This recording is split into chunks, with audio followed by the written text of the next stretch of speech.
talk and also when we don't talk. We communicate when we move and when we are still. We communicate within ourselves and with others. So, communication is a very important process in nursing, especially when we do the nursing process. The nurses use the communication, which is very helpful in the giving the care for the client. Yes, hello students. Today I'm going to discuss about the topic which is very simple and very important, which is called as therapeutic communication. Before going to the topic therapeutic communication, let us see in general about the communication. Communication refers to the reciprocal exchange of the information, the ideas, the feelings, the beliefs, and the attitude between the person and also between the group of people. Let us see the definition of communication. Communication is a process of exchange of information between an individual or people through a common use of the system in terms of the symbols, signs, or the behavior. According to Paul Higgins, communication is a process which happens between two or more individuals wherein there is an exchange of ideas, the feelings, the facts, the intent of a particular message as well as the meanings, right? So that is the definition which is given by Paul Higgins. Next, we are going to learn about the levels of communication. So, we have got the communication which happens at the various levels. So, first level we have which is called as the intrapersonal communication. The second one we have is interpersonal communication. We have got the small group communication as well as the public communication. So, let us see the first one, which is the intrapersonal communication. As the name says, intrapersonal communication, it is a form of communication which happens within an individual. So, individual will communicate to himself. It is otherwise called as the self-talk or the self-verbalization, which is going to have a strong influence on the perception of the individuals, the attitude or the beliefs as well as the behavior of an individual. So, it is going to give us the self-concept idea. So this type of a communication is called as an intrapersonal communication. Nurses and clients use this type of intrapersonal communication to become aware about their own self, to learn about the positive self ideas, and also it is going to enhance the self expression. So, that form of a communication is called as the intrapersonal communication. The next level of communication is the interpersonal communication. Interpersonal communication is the communication which happens one to one. So, it is the communication which happens between the nurse as well as another individual. It can be the patient or it can be the fellow professionals, right? So, which will happen face to face. So, you can call this type of interpersonal communication as the heart of nursing, wherein the nurse will use the means of communicating to the other another individual. Nurses work with the different people who have got different ideas, different beliefs, different experiences, the values, which is going to add on to the nursing practice. Nurses work with the different people who have got the different ideas, different values, different beliefs, the attitude, the feelings, experiences, the values, which is going to add on to the validating the person's intent as well as the negotiation of the participant. So this is about the interpersonal communication. The next type or the level of communication is a small group communication. So, as the name says, small group communication, here the nurse will communicate to a group of person. Okay, so it is an interaction which occurs when the small group of people meet together. And this type of a communication is having a goal oriented, they have a goal to communicate, and very importantly here is we need to understand the group dynamics. So this is the third level of the communication, which is a small group communication. communication. The next level of communication, we have the public communication. So what is public? Public is nothing but the audience. So when the nurse communicates to the audience or to the people, okay, it is called as the public communication. Nurses have got the various opportunities to speak in different settings. Like you have got, the nurses will talk about the health related topics to the clients. Okay, it can be related to giving a group health education. So in those cases, or when the nurses will present their, worksheet or the research papers at various conferences, various meetings. So in those cases also the nurses will use the mode of communication which happens in terms of the public communication. Or otherwise, when a nurse wants to deliver knowledge to the students or to the peer group, so in those cases it is happening to the audience, so it is called as the public communication. So these are the various levels of communication which will be an interpersonal communication, the interpersonal communication, small group communication, as well as the public communication. Moving on to the next part, which is called as the elements of communication.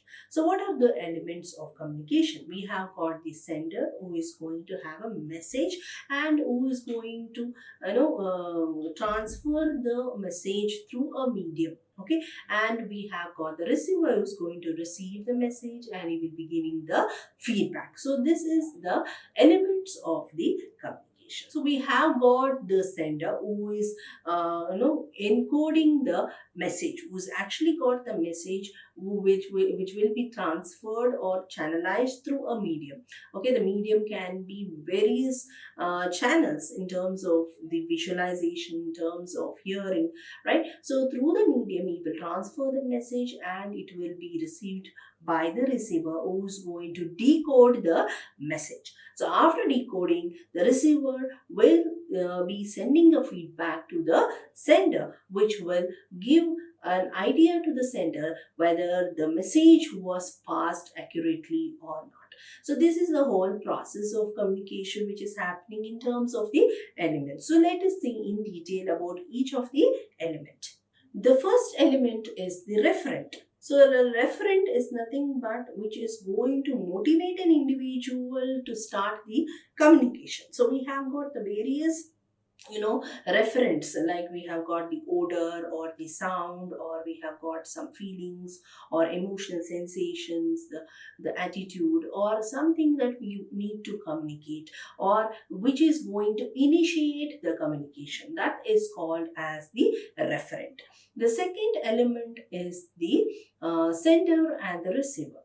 Sender is a person who's actually got the message, he's sending or is trying to communicate or encode the message. The receiver is a person who is going to receive the message and is going to decode or analyze the message which is received. The third element is the message. So message is nothing but it is the content of the communication. So whatever the person wants to put forth, it will be conveyed. So that is called as an information. So this information is nothing but the message. It can contain various forms. It can be in terms of verbal, non-verbal, or the symbolic representation. So that is the message. The next element is the channel. So what is a channel? It is the means of conveying the message. So we have got the various means of conveying the message, either through the visual means, the auditory means, the tactile means. So it's a medium of communication which is called as the channel of communication. The next element is the feedback. So feedback is the message that the receiver will return to the sender. So when the receiver returns the message to the sender, it is called as the feedback, which is going to give an idea to the sender whether a message was understood by the receiver accurately or not. So these are the elements. So these are the elements of the communication. So apart from these main elements, we have got the two more elements, which is the interpersonal variables. So what is the interpersonal variables? Interpersonal variables are the factors which are present in both the sender as well as the receiver, which is going to have an impact or an influence on the communication. So, what are these interpersonal variables which is going to have an influence on the communication? So, it can be seen both in the sender as well as the receiver. So, we have got the perceptions, the ideas, the values, the background of the sender or the receiver, the roles and responsibilities, or the relationship between the sender and the receiver. We have got the various attitudes, emotional sensations. So all these are the factors, the health status of a person. So all these are the factors which is going to have an impact on the communication. So apart from these factors, even these negative, we can say negative health status of a person, it can be the anxiety, the stress, the pain level, anything which a person will experience, it can be the sender or the receiver, which is going to have an impact or influence on the communication. So these are the variables which is called as independent variables, which can be modified or which can be changed by the sender or the receiver. The next element which we have is the environment. Environment is the setting for the sender and receiver interaction. So, what is the environment? Whatever is there around the sender or the receiver, it is called as the setting, which is nothing but the environment. So, the environment can also have an influence on the communication. If the environment is very noisy, or if it is very calm, or the environment is comfortable or very uncomfortable to a sender or the receiver, all these aspects are also going to influence the communication. So we can say that for effective communication, the environment of the communication or the setting are very important, which is going to have an impact on the physical as well as the emotional aspect or the safety of an individual. So this is about the elements of the communication.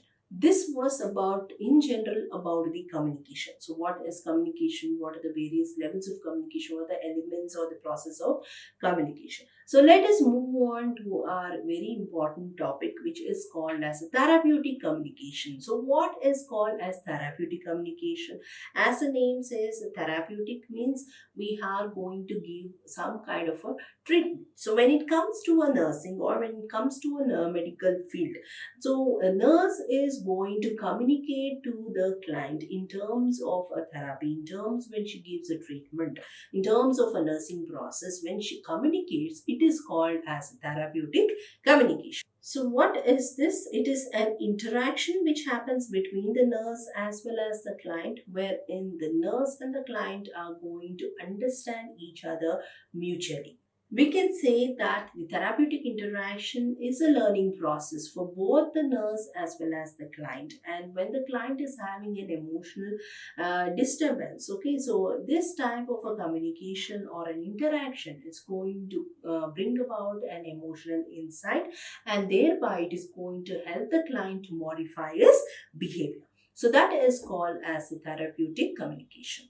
Let us see the definitions of therapeutic communication. According to Bimla Kapoor, the therapeutic communication is nothing but the interaction which happens between the nurse and the client, wherein the nurse directs the communication towards the client to identify his problems. She will plan, she will implement, and also evaluate the plan of action. Okay, so that is called as the therapeutic communication according to Bimla. The second definition is given by Potter A. So, according to Potter A, it is a process in which the nurse will utilize a planned approach to understand or to learn about the client's problem. So, that is called as a therapeutic communication. So let us learn about the purpose of therapeutic communication. Why should we have a therapeutic communication? The first purpose is to have the self-realization, self-awareness, to learn about the self concept, to know about the person identity of a person. So when the communication is happening, it will help the nurse as well as the client to learn about their own self, to become aware about their concept, to understand about their own feelings, and to realize about their own self. So the personal identity. Okay, so it is going to help in the process. The second purpose is to formulate good interpersonal therapeutic process. Okay, so when the nurse and the client communicate, it is going to help the nurse to give the service to the client, and also the client will be the one who is going to receive it, whatever the service the nurse is going to deliver. So it is going to help out the nursing process to deliver the nursing care in an accurate way. The third thing is that it will permit the client to express his problems or ideas or expressions openly and truly to the nurse. Imagine if there is no communication, the nurse simply goes and does what she wants and comes. Whatever the patient's ideas or feelings or problems the client has is not communicated, and his need will not be met by the nurse. So when there is a therapeutic communication between the nurse and the client will feel free and he will feel open to discuss whatever his problems to the nurse, so that his needs are met.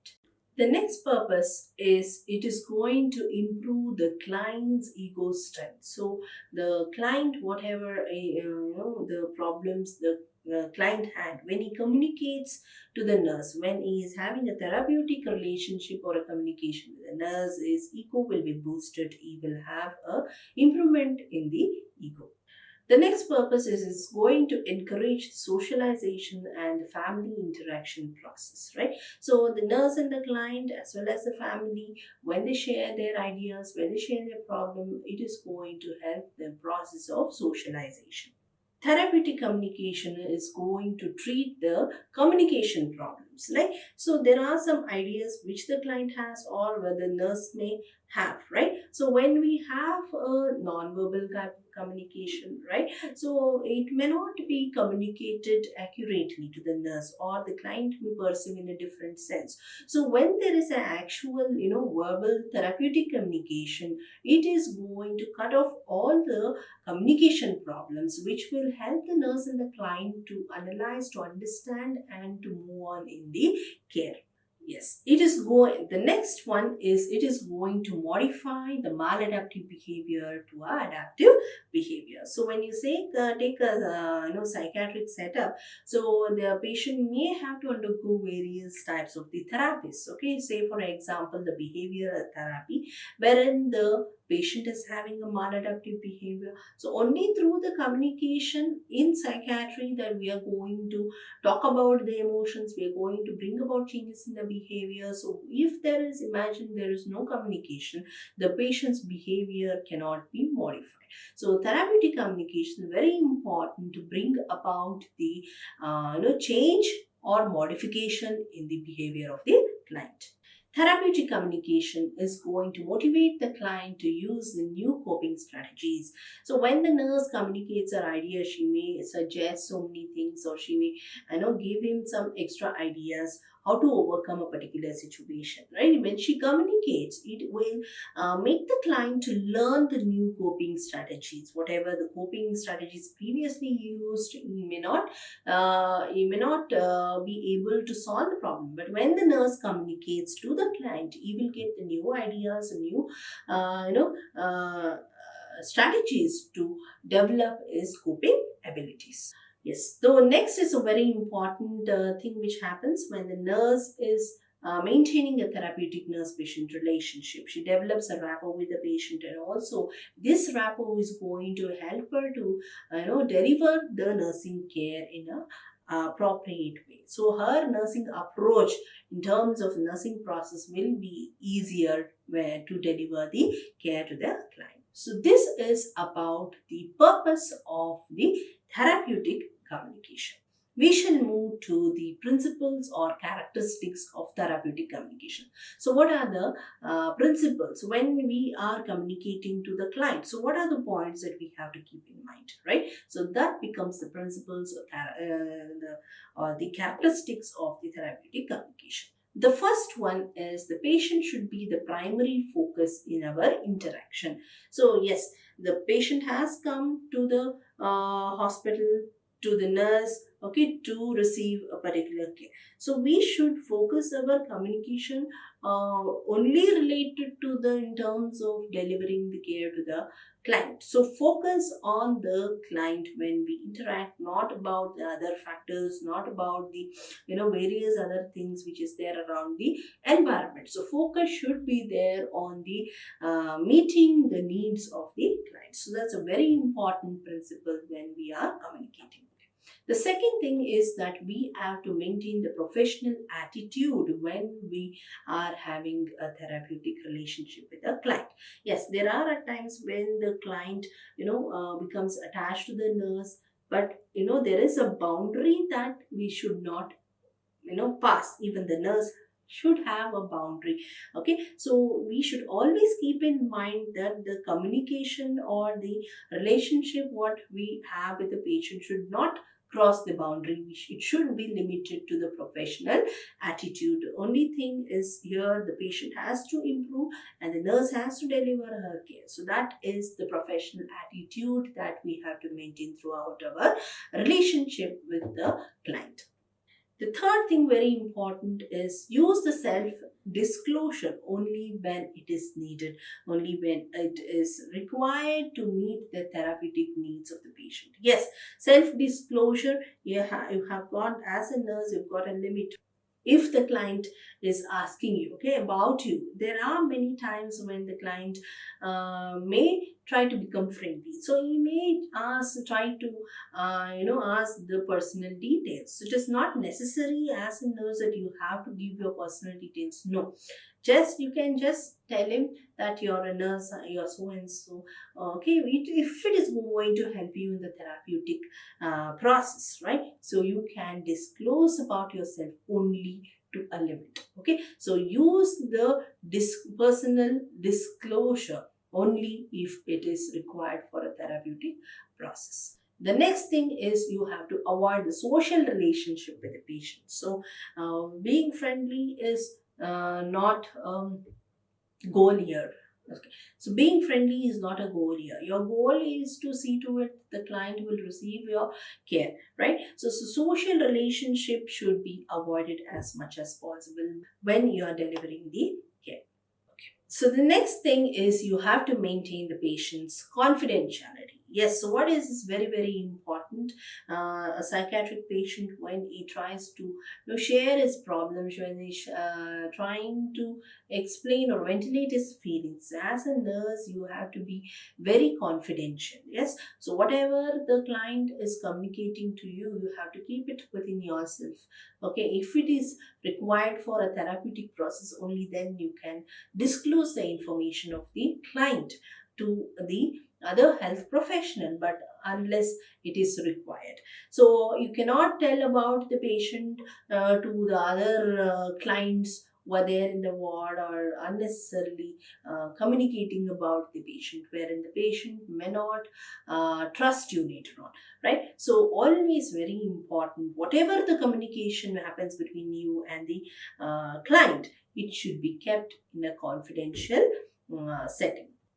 The next thing is you have to assess the client's intellectual ability to understand about the treatment process.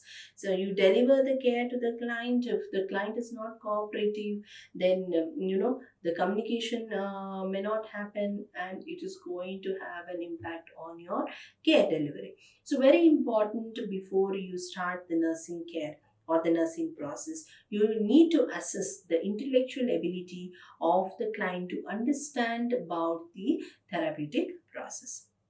The next thing is you have to maintain the non judgmental attitude.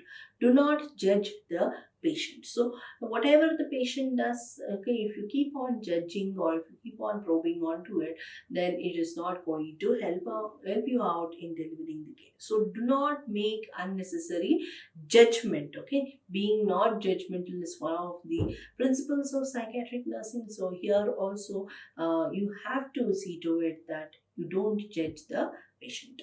The very important, the next one is avoid giving the advices to the client. Okay, already the client would have got so many advices from various people. It can be friends, can be family members, would have got so many advices. Why is the client there in the hospital? Not to receive the advice. Already he has got the advices. He is there to, make sure that you are going to help out the client in terms of making his own decisions to lead his life, to make his own decisions to lead his life. So avoid giving the advices when you are doing the communication.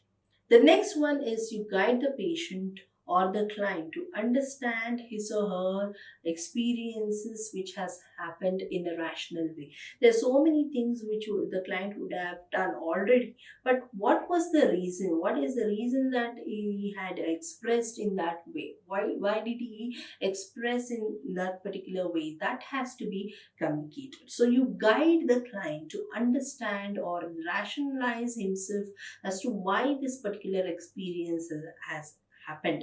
So that is one of the important principles of the therapeutic communication. So this is about the principles or the characteristics of the therapeutic communication. Moving on to the modes or the types of communication. So we have got mainly two types of communication. One is the verbal communication. The second one is the non-verbal communication. The first one is the verbal communication. It is very much widely used, very effective mode of communication, right? So here the client and the nurse, they will be using the language or the words in terms of communicating. Okay, so that is the verbal form of the communication. The second one is a non-verbal form of communication.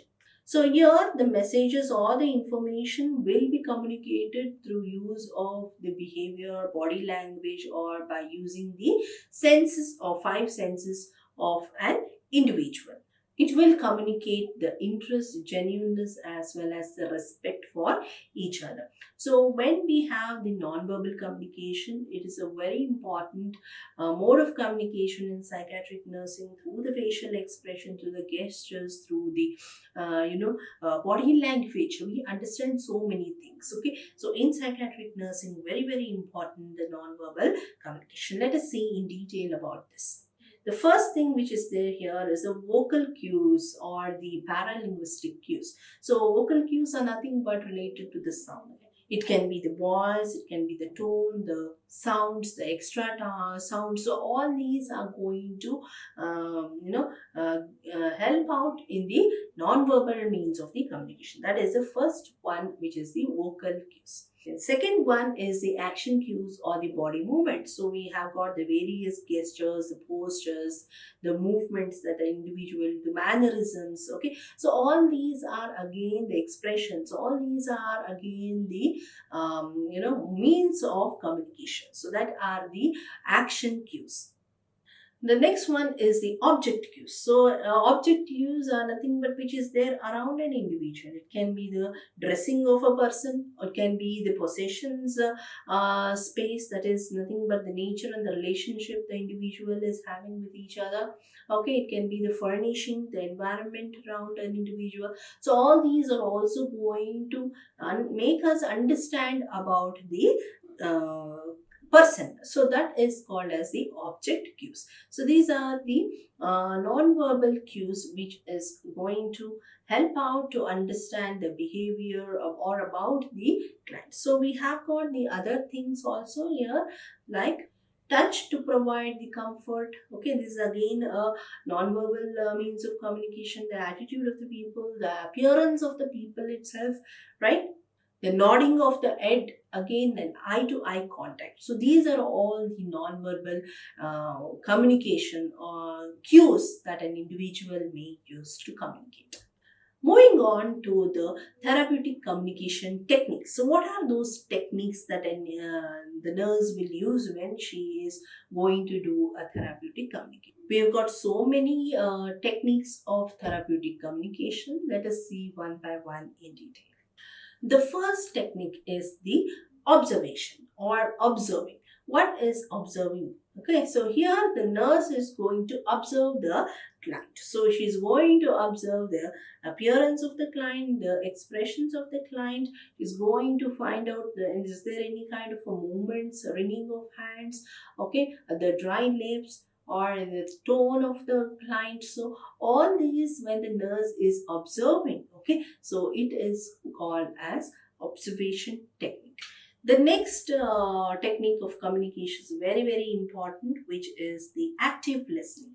So here the nurse has to actively listen to the client. So now how can we understand that the nurse is actively listening? So when the patient communicates, when the patient talks, okay, so the non-verbal expressions like nodding the head or maintaining the eye contact, or just by saying verbally, yes, I'm listening to you, yes, I am listening to whatever you're saying, which will indicate that you're actively listening to the client. Okay, this type of technique which is going to make the client to understand that as a nurse you are interested to know about the client, you're interested in the client's problem, and he feels at ease to feels comfortable to openly explain his problems or the ideas. The next thing is the restating. So here the nurse will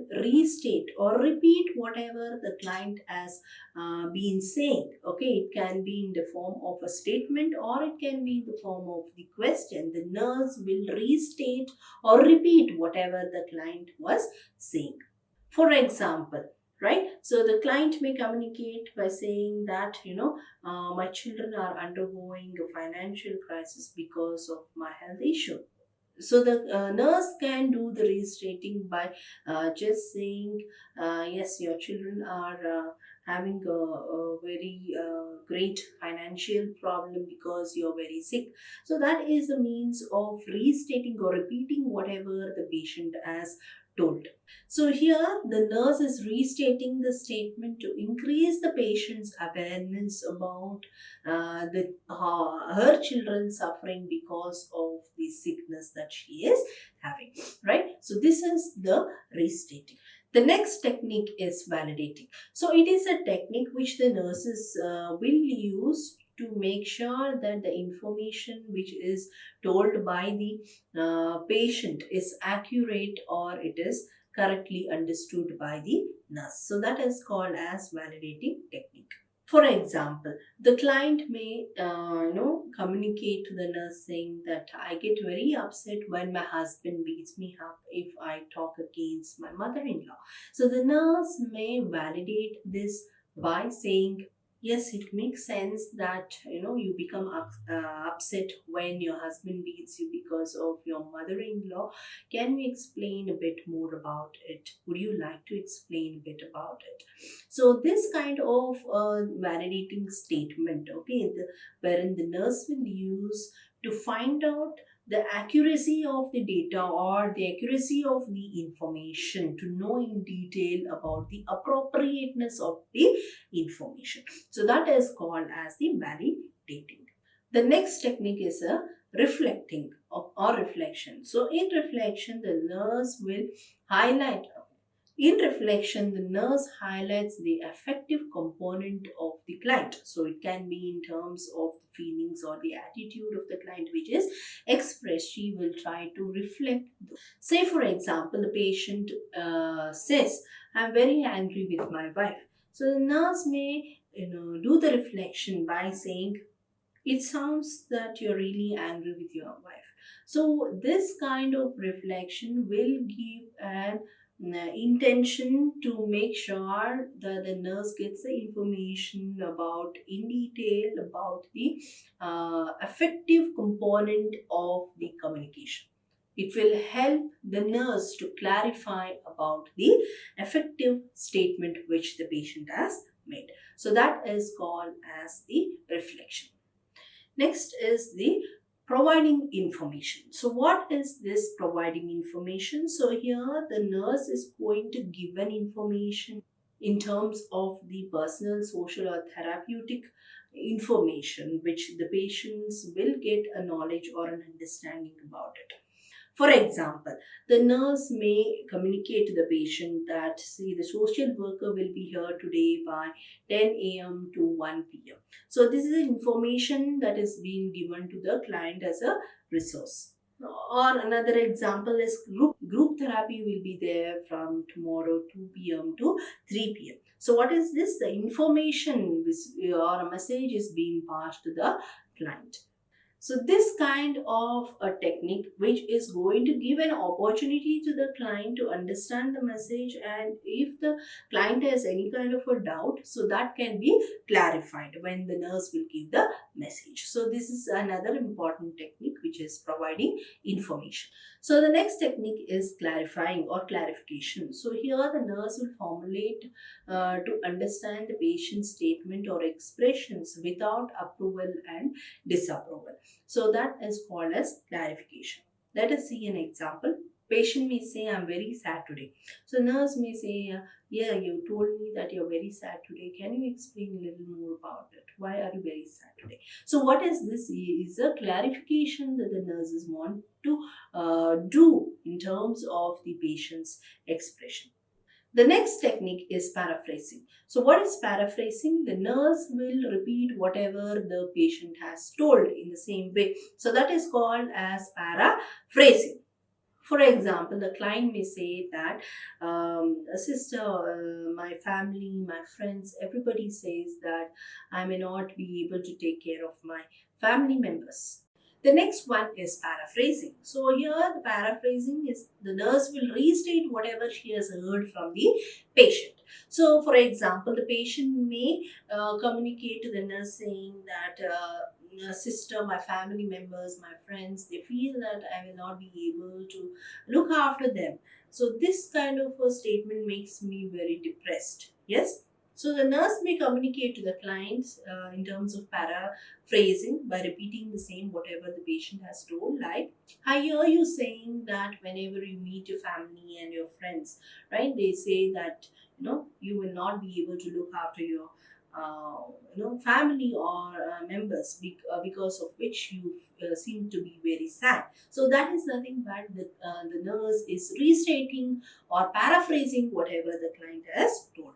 So this paraphrasing is going to make sure, or it's going to help the nurse to understand that whatever the client has communicated is being understood by the nurse accurately or not. So that is the purpose of paraphrasing. The next technique is the pinpointing.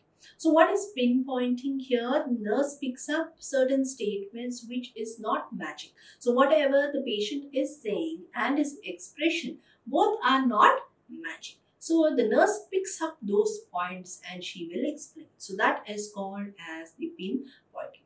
Say for example, the nurse makes a statement like, so you were saying that your father is not agreeing to a girl you wanted to marry. So she pinpoints a particular point that whatever the client is saying, so the nurse may pinpoint what as to what the client is saying, that you are sad but you seem to be smiling.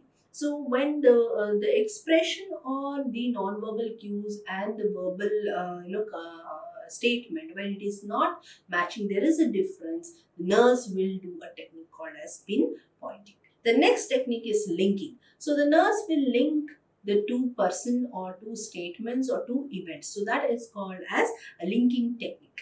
Say for example, the nurse will make a statement that you fight with your wife because your wife's friend frequently visit her and that makes you neglected. So here she is linking the statements between two people, two events and two feelings, right? So that is called as the linking. The next technique of therapeutic communication is the Questioning. So very important, questioning. So if the nurse wants to get additional information, she will use this technique called as the questioning. So when you do questioning also, too much questions should be avoided, too much probing should be avoided. Right. So the nurse can use both the forms of questioning. It can be an open-ended question that you can ask, or a closed-ended question she can ask. So if she wants to elicit the yes or no answers, she can ask closed-ended questions, which only gives a yes or no, agree and disagree to the statement, right and wrong. So these are all closed-ended type of the questions. If she wants to get an additional information or extra information, in-depth information, she can ask an open-ended question to the client, wherein the client will be free to explain or he will freely explain all his ideas and the feelings. So this is another important technique, which is the questioning. The next technique is the focusing. Focusing is the nurse here is going to focus on a particular point, one particular information she wants to get, she focuses, right? Say for example, the nurse wants to find out, okay, since when the patient is taking the alcohol. She will ask, since when are you taking the alcohol? The patient may give an answer, since 20 years. So how did you start taking the alcohol? So the patient will give her an answer. So that is called as the focusing. That is called as focusing, wherein the nurse will concentrate only on one particular information which he or she wants. So the next technique is the sharing. Yes, very important here, the sharing. The nurse may think about the patient other than the time that she is giving or delivering the care to the client. So she may come up the next day and she may say that yesterday I was thinking about you. What was what happened in your life, or what was your problems or feelings, or whatever you shared to me. So I was just thinking about this. This type of the sharing of information about the nurse thinking about the patient itself, it gives a pleasant feeling to the client, and warmth and genuineness, that the patient just feels that yes, there is someone who's just thinking about me to bring me out of this particular problem. Very, very important, which will make the client feel at ease. So that is a very important technique, which is the sharing. The last technique of therapeutic communication is the summarizing. Summarizing is nothing but the nurse will make a highlight of whatever is being communicated. Yes, just like a summary, she will find out from the starting of the communication, the end of the communication, what are the important points that she noted, or the theme identification. The overall theme of the communication she will highlight and she will analyze. So that is called as the summarizing. If the nurse or the client wants to add or delete anything between what has happened in the communication, that can be done in the summarizing part. So this is about the various techniques of the communication, starting from observation, active listening, we have sharing, we have focusing, restating, paraphrasing, reflecting, so many things which the nurse will use in the communication process. So moving on to certain failures. Why there is a failure in the communication? Okay, because of certain reasons. So you're going to learn about the communication failure. So why the failure will happen? Failure to perceive the patient as a human being itself is a failure to the communication. So just when you are communicating, you're very rude, you just want to get an answer and finish off your work. You don't understand, you don't want to build a rapport. Okay, you just don't treat a person as a human being, right? So that itself is a failure to the communication. Second is failure to recognize the level of meaning of the communication, right?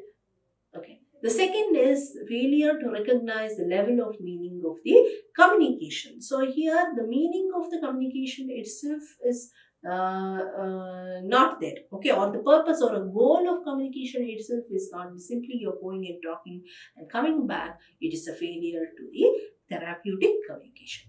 Third one is failure to listen. So if the nurse is not in a position to actively listen to the client, right? So she's not maintaining the eye contact, she's not giving the non-verbal cues when the patient is talking or communicating. This shows the patient feels that the nurse is not interested in the patient, and the patient may not try to ventilate more or share his ideas more. So that is another hindrance to the communication. The next is failure to interpret the knowledge. So, level of intellectual ability of the client, or level of understanding of the client. So, if the nurse is not doing the assessment, then it is going to be a failure. The next failure is the use of closed ended questions only. Yes, so closed ended questions, which are nothing but the yes or no questions or right or wrong questions, wherein the client will not be free to explain or share his feelings in detail. So, in those conditions, the nurse may not get the accurate information whatever she wanted to, which will help her in the nursing process. So, in that case, this type of closed-ended questions only when it is used in the communication, it is going to have a big failure in the treatment process. Okay, so the next failure to communication is giving false reassurance. Yes, so there are times when the client may not be able to cope up with the situation. He has got a lot of problems, he's depressed. Yes, so simply to comfort the patient, the nurse may just communicate, giving reassurance very false. So in those cases, the client may have a lot of expectation, which later on when he comes to know is not true, can will not feel free to communicate again. So the false reassurance is another failure to the communication. The last failure to communication is changing the subject if not comfortable. So there are times when the client may feel discomfort to disclose a particular thing, or the nurse herself may feel uncomfortable to ask a question. So when there is a uncomfortable subject to discuss and you skip that particular subject, which is very important in terms of planning the care to the client, so that itself is going to be a big failure in the communication. So these are some of the failures in the communication which has to be avoided. Yes, so this is about the therapeutic communication and the techniques were very important in the nursing practice, especially when the nurse will plan and implement our care. The therapeutic communication is very important to make the nursing process successful. Hope you all have understood the topic. Thank you.